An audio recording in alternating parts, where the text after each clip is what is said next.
Ladies and gentlemen, welcome to another video. My name is Foxitor, I'm your coach of the Dutch Dewpider, and welcome to the Week 1 team builder for the match against SlightliSalti and the Montreal Giga Impacts. So it's actually really nice that we can see this in the Draft League.nl thing, because it's way better than just putting the entire team in Showdown. But yeah, we can take a look at his team. He has the option of bringing Latias, Kartana, Cobalion, Meowstic, Thunderous, Therian, Arcanine, Tapu Fini, Porygon 2, Regirock, Araquanid, and Cursula. So threats that stand out are Latias. Latias is scary if he brings it Scarfed, or even Specs can be annoying. Carmine Latias is a big problem. That is probably the set that scares me the most. Like, I'm probably going to be relieved if it's Scarfed. But yeah, Carmine Latias, a big problem. Katana hits super duper hard. Like Scarf Katana, Bandit Katana, and Sword Sense Katana are all a really big problem. If it's Sword Sense or Band, however, it's easily revenged by Barraskewda, which spoiler alert I'm gonna bring. So yeah, Katana is in every way he brings it. It's just an annoying problem, and I'm almost 100% certain that he brings it. So Katana is a big problem. He has Cobalion. Cobalion is really defensive, so it's annoying to break through. However, it's not offensively really present unless it's a Sword Dance set, but even then, I don't think we are going to struggle with it too much. Meowstic can be annoying. Like, usually I'm scared of Meowstic because it has Prank's T-Wave, but because he's probably going to bring Tapu Fini, we're probably going to play a lot of the game in Misty Surge or in Misty Terrain. So I'm actually not that scared of being paralyzed. So Meowstic, I don't think he brings it this game. But yeah, Thunderous Therian hits super hard, but I have a really nice switch in it in Zygarde. So honestly not too worried about it, but we'll see how it pans out. Arcanine, I can see him bring. Arcanine is really nice for some of my Pokemon. And Intimidate is of course really nice for my physical attackers. So Arcanine I can definitely see him bring. Tapu Fini he probably brings 100% of the time. It's such a nice check to my Zygarde. It's super bulky, both especially and physically. So yeah, I definitely think he brings Tapu Fini. He could bring Porygon 2. It's really bulky. However, I don't think it exerts a lot of offensive pressure. It's really easily walled by my Aegislash, and it KOs it in return with close combat. So Porygon 2, I don't think he brings it, to be honest. Regirock he could bring. However, it doesn't exert a lot of offensive pressure. It can set rocks, which would be annoying. It's really physically defensive. However, even then, Aegislash and Zygarde don't have a really hard time breaking through it. So yeah, he could bring it, but I don't see it happening. Araquanid is actually really scary if he brings it. Water Bubble Liquidations hit my entire team super hard, and I don't really have nice switch-ins to it, except for Tentacruel. Webs are also really good against my team, so I can definitely see him bring that. But I also can see him bring Tapu Fini, so he does double up on the water types in that aspect. And I do have Zapdos, so I don't know if he wants to do that. And Cursula, like Cursula hits really hard, but it's super slow. So it's really easily revenge killed or just walled by mons on my team. So I don't think he brings Cursula. So if I'd have to predict the 6 he's bringing, I'd say Latias, Katana, Tapu Fini, Thunderous, maybe Cobalion, maybe Arcanine, maybe Porygon 2, maybe Araquanid. Like those 4 I mentioned, like Latias, Katana, Thunderous, Therian, Tapu Fini, he definitely brings those. The other ones are just up for grabs. I don't think he brings Cursula. I don't think he brings Regirock or Porygon 2. I don't think he brings Meowstic. So it's primarily Cobalion, Araquanid, and Arcanine I think that he can bring. But yeah, let's move on to the team I'm bringing. So this is the team I'm bringing. We start off with Leafa the Zygarde with Leftovers, 1000 Arrows, Dragon Lance, Dragon Steel Substitute. It's a really bulky set, max HP with a lot of Spadef,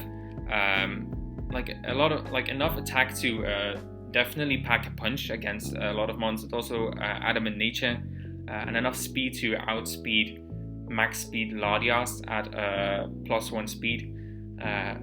That's of course in case it's not Scarfed, but if it's Scarfed, I'm definitely not as scared of it as if it were Calm Mind. So yeah, Substitute Dragon Dance is just really nice against his team. If I outspeed his entire team, I can Dragon Tail a lot of mons out and just continuously deal damage with Stealth Rocks and Dragon Tails or Thousand Arrows. It's just a really, really nice set in my opinion.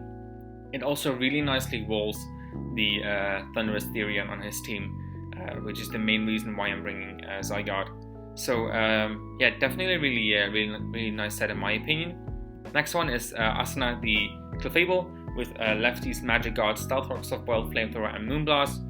At first I wanted to bring Unaware Clefable so I could stop a Calm Mind Sweep by Latias, but I definitely think I have the tools if I don't bring Unaware. I mean, like Aegislash can always eat a hit and Swords Dance up or just straight up KO it if it's slow enough with Shadow Sneak. And Magic Guard is really nice because then I'm not affected by rocks, and in the calcs I ran, rocks damage was actually really important in living some hits. So yeah, we're bringing Magic Guard. It's fully physically defensive, primarily because I think he's running Psy Shock over Psychic on the Latias. We can still eat special hits really well, so we can still eat Psychics from the Latias quite well actually. We can definitely live a +1 Psychic from Latias and then deal a lot of damage in return with Moonblast, and then revenge kill the Latias with Aegislash. So that's really nice. We're running Flamethrower for the Katana and the Cobalion, Moonblast for the Latias, and Softboiled to keep healthy, Stealth Rock, because it's actually nice. We need some chip on his team before we can sweep with our sweepers, such as Zygarde or the Aegislash. Next up is Lisbeth, the Zapdos, with heavy duty boots, Heatwave, Roost, Thunderbolt, Defog. It's a really bulky set. It's made to wall the Katana. The only moves that really hit us are Knockoff and Giga Impact. But if he uses Giga Impact and he doesn't kill me, I KO it in return with Heatwave because he has to recharge a turn. And Knockoff doesn't deal a lot of damage after I lose my item. So I'm not that scared of the Katana with this Zapdos set. We have enough special attack to deal a lot of damage to the Araquanid and the Tapu Fini, but also to the Cobalion and the Katana, of course, with Heatwave. I think I do like 400% against Katana. It has like 0 SPDF. But yeah, Zapdos is going to be really nice. If we can catch a static on things, that'll be really nice as well. I know we're going to be playing in Misty Terrain probably for like a good part of the game. But if we're out of Misty Terrain, of course I have Defog, so I can always defog the terrain away. So if we can catch a static on things, that'll be amazing. We bring Tonki the Tentacruel with Black Stutch, Clear Body, Acid Spray, Knockoff, Rapid Spin, and Scald. Rapid Spin, of course, to spin those hazards away. I can definitely see him bringing Sticky Webs on Araquanid, which would be annoying. Tentacruel walls the Araquanid quite nicely actually. It doesn't really have good moves to hit me. I have a lot of defense investment, so I can kind of live hits from it. I can also live a bunch of hits from the Arcanine if it doesn't have Wild Charge, so that's really good. And I'm also not too scared of the Tapu Fini. So I think Tentacruel is a really nice bring and a really nice check to a bunch of his mons, so that's amazing. Acid Spray is really nice because then I can drop his SPDF by 2 stages and then deal a lot of damage with either Acid Spray or Scald, which is amazing. Knockoff is really nice because we can remove some items. Of course, I have to watch out because I don't want to give the Cobalion a Justify boost. But even +1 Cobalion really is not that scary, especially against Tentacruel, because Tentacruel also Cobalion pretty nicely as well. We have enough speed to outspeed max speed Jolly Arcanine, so we can always outspeed it and KO it with Scald then. So I think Tentacruel is just a really nice bring against like a lot of mons on his team. So yeah, definitely happy with the Tentacruel set. We're bringing Shinon the Barraskewda with Choice Band, Swift Swim, Crunch, Close Combat, Flip Turn, and Poison Jab. Of course, Swift Swim is not going to matter this game because we're not bringing Rain. Choice Band Barraskewda hits his entire team filthy hard. I mean, Crunch almost one hit KOs the Latias if it has max HP investment. Close Combat does a lot to Cobalion, for example. Flip Turn, Choice Band Okos the Arcanine, which is amazing. And Poison Jab is really nice for the Tapu Fini. So Barraskewda just has a really nice matchup against his team, in my opinion, this game. I just have to make sure it doesn't get KO'd. If he has Scarfus, we definitely have to scout for that first before we let Barraskewda eat a hit. So we definitely have to look out for that.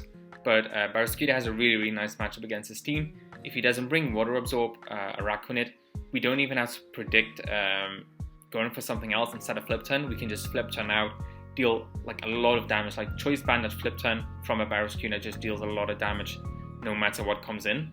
So yeah, Barraskewda definitely puts a lot of pressure on his team, and I'm really happy with this set. And the final one we're going to have is Kirito, the Aegislash, with Life Orb, stance change of course, Swords Dance, Shadow Sneak, Shadow Claw, and Close Combat. So Aegislash cleans up really nicely. +2 Shadow Sneak just OHKOs the Latias. We definitely need chip on a lot of things. We need chip on the Cobalion, for example, and we need a little chip on the Thunderous and on the Tapu Fini, but it does like a lot of damage against his team. We don't even have to Swords Dance up every time. We can just come in and launch a hit if we predict him to switch, which is really nice. We have 214 speed to outspeed 4 speed Tapu Fini in case he brings it like fully Spadef or defense invested with 4 in speed. So that's really nice. I definitely think we have to preserve Aegislash for late game, unless of course things get out of hand with the Latias, because then I think we need to bring Aegislash in as a defensive switch. But yeah, I definitely think Aegislash can put in the work this game if we play it right. I also really want to thank JayVee for helping me team build this week. So yeah, thanks a lot, man. This video will go up separately from the battle, I think, which I normally don't do, but for this season of the IBA, I will. So I hope you enjoyed the video. If you did, please don't forget to like and subscribe. The battle will be up either the same day or tomorrow. I don't know exactly how I'm going to arrange things yet, but it will be there soon. So I hope you enjoyed the video. If you did, please don't forget to like and subscribe, and I'll see you in the next one. Peace.